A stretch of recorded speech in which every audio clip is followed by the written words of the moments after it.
Teka muna mga kapatid, magnilay muna tayo.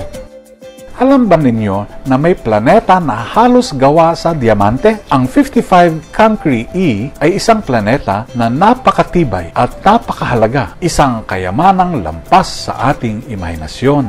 Ang tunay na pagkakaibigan ay parang diamante, bihira, mahalaga at matibay. Ang tunay na kaibigan ay hindi lang nandyan sa masasayang sandali, kundi nananatili sa ating tabi sa panahon ng pagsubok.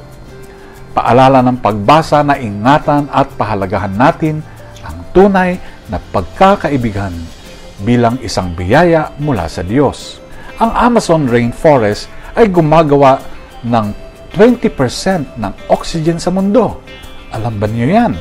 Ang Amazon Rainforest ay tinatawag na baga ng mundo dahil ito ang gumagawa ng 20% ng oxygen na ating nilalanghap. Kung ito ay masisira, maapektuhan ng buong mundo. Ang kasal ay tulad ng Amazon Rainforest, nagbibigay buhay at nagpapanatili ng lakas sa pamilya. Itinuturo ni Jesus na hindi pansamantala ang pag-aasawa.